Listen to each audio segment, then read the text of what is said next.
Legendary musician Kenny Rogers was a fixture in country and soft rock for decades, touring constantly, releasing dozens of albums, and even lending his name to a chain of chicken restaurants. On March 20th, 2020, Rogers passed away, surrounded by his family. He was 81 years old.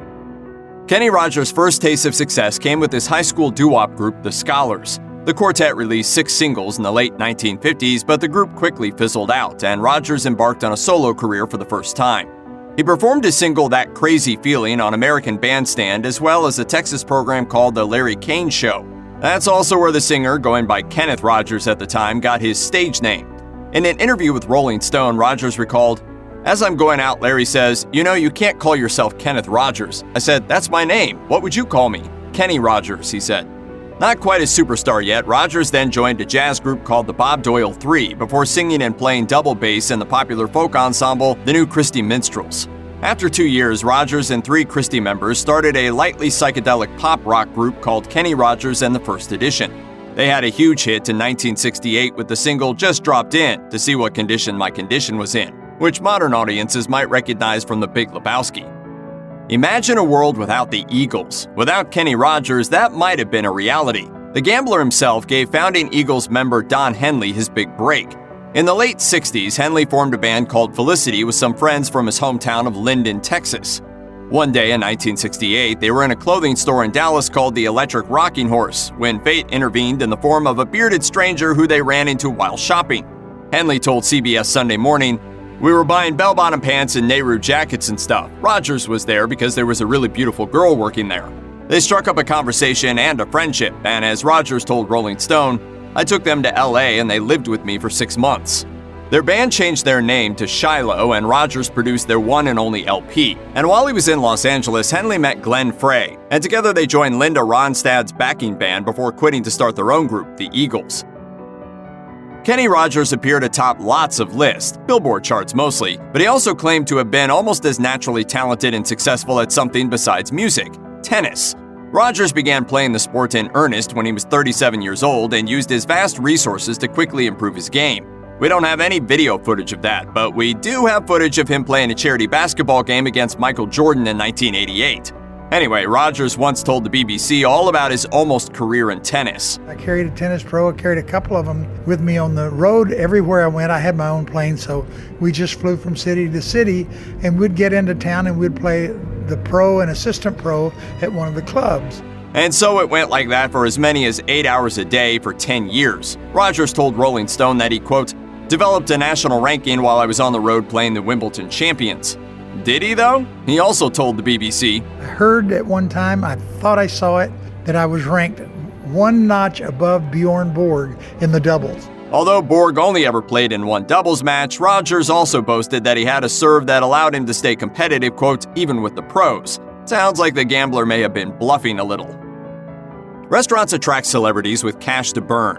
Eatery co-owners like Jessica Biel and Ty Burrell generally put their money where their mouths might be, but most celebs don't incorporate their famous names into their establishments, unless you're Flavor Flav. Welcome to FFC, Flay's Fried Chicken. Or Kenny Rogers. He put his name front and center of Kenny Rogers Roasters, the chain of non-fried chicken joints marketed with the vaguely risque slogan, "It's the wood that makes it good." In 1991, the first Kenny Rogers Roasters opened in Coral Springs, Florida, and within 3 years, the company had more than 100 outposts. While the chain grew to 425 locations, it was bankrupt by 1998 and was soon sold off. The last Roasters in the U.S., in Ontario, California, shut down in 2011, but the franchise still does hearty business in Asia, where the Cheap Roasters franchisor bought the rights to the company outright in 2008. As one of the most successful and recognizable stars working in entertainment in the 1980s, it's not surprising that Kenny Rogers was offered a slew of endorsement deals, and he rejected almost all of them because they were primarily offers to lend his name and image to marketing campaigns for less than wholesome products. He told the Chicago Tribune in 1986, I've had offers to do commercials for cigarettes, beer, and liquor, and while I'm not passing moral judgment, I turned them down. But then came along an opportunity he couldn't refuse, either because of the product's non-controversial reputation or the insane amount of money he stood to earn. In 1986, Rogers signed his first endorsement, a 5-year contract to appear in advertisements for Dole products, particularly pineapple juice. It came about mostly because David Murdoch, the CEO of Dole's parent company, Castle & Cooke, was friends with Rogers. Murdoch explained to the Chicago Tribune, "I realized it would be a wonderful opportunity if we could get Kenny, but I didn't want to take advantage of a friend. As we got to talking money, I realized how expensive a friend could be. So how expensive? $17 million. By comparison, Pepsi only paid Michael Jackson $5 million to rep them, and that came just after Thriller."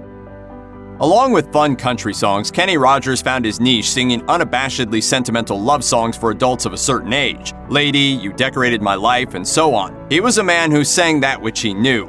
That is to say that Rogers had a complicated romantic history with 5 marriages to his name.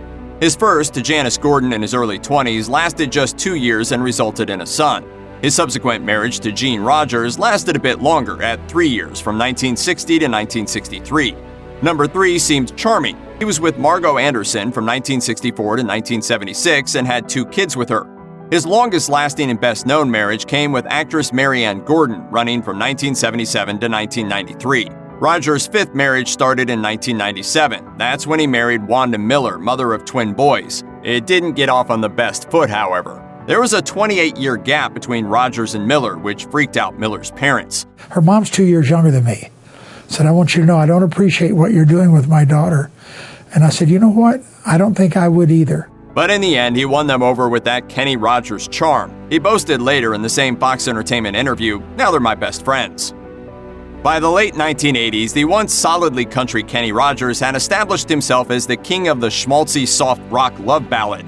It's impossible to count how many wedding DJs, anniversary party DJs, and adult contemporary radio DJs have spun Rogers' She Believes in Me and Through the Years. But Bette Midler could certainly have challenged Rogers for the title of soft rock royalty based solely on the enduring popularity of Wind Beneath My Wings.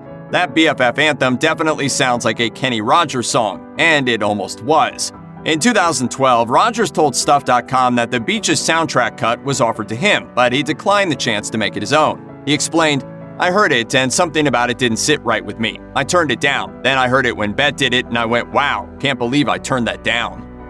Donald Trump didn't earn the endorsement of all that many entertainment industry figures during his 2016 presidential campaign, so Kenny Rogers made headlines in December 2015 when he tactically endorsed Trump in the run-up to the Republican primaries, telling The Guardian, "I really like him. I think his problem is that he says what everyone wants to hear, but he doesn't say it well. I love what he says, I have to admit. He can be president and not owe anybody anything. He's one of the few people who has the money to do it and has the guts to do it." While Trump is a polarizing figure, it was probably far riskier for Rogers to compare him to Dolly Parton, someone beloved by almost everyone. Rogers and Parton are close friends, notably collaborating on the 1983 hit Islands in the Stream. In 2015, Rogers performed at Dollywood and discussed his eminently quotable host, saying, "She has no filter. If it goes in her mind, it comes out of her mouth. And that's what makes her special. She has become the Donald Trump of country music." I love her. I love her for that. You never know what she's going to say, but it always comes from love. In response, Parton quipped to Rolling Stone, quote, "Me and Donald kind of have the same hair." Kenny Rogers was a professional musician of some sort for 60 years, which means that he must have had scores of drunken tales of debauchery, right? In 2012, Rogers released his memoir, Luck or Something Like It, in which he recounted a childhood made stressful and unpredictable by a father who drank too much. He told Reuters, he was an alcoholic, but during that time, post-World War II, a lot of people were unemployed and ended up drinking. He couldn't really support his family, and I think it just broke him down. As a result, I never drank in my life. I saw it destroy him and saw it destroy other people I work with, so I made a conscious decision about this. But Rogers wasn't exactly straight edge. He admitted on Anderson Live that while he didn't do a lot of drugs, he did do some. He got turned off after embarrassing himself at a concert, recalling, "I smoked pot one night and I decided to talk on stage. I was having the time of my life. And I came off the stage and the guys in the band said, 'What were you talking about when you went off on this thing about the zoo?'" Most major musicians don't retire. They either fade into the obscurity of the casino and county fair circuits or die, or pretend to retire and then launch a comeback tour. But unfortunately for fans of Kenny Rogers and his deep-throated country pop, the singer had to call it quits in late 2017. He explained to Fox News, You get out there, it's hard work. And I can't do it like I used to do it. And I swore that I would do this till I started embarrassing myself. And so, in October 2017, the 79-year-old played his last concert in Nashville. All In for the Gambler featured a number of special guests, including Don Henley, Lionel Richie, and Dolly Parton, who sang Islands in the Stream with Rogers and then I Will Always Love You for Rogers. After that, Rogers embarked on a 2-year Gambler's Last Deal tour, although he had to cancel the final dates due to health issues. He really quit, too, proving he knew when to lay down the cards. That's always been kind of a rub with me when people retire 10 times, And I'm going out because I need to go out. Check out one of our newest videos right here. Plus, even more grunge videos about your favorite musicians are coming soon. Subscribe to our YouTube channel and hit the bell so you don't miss a single one.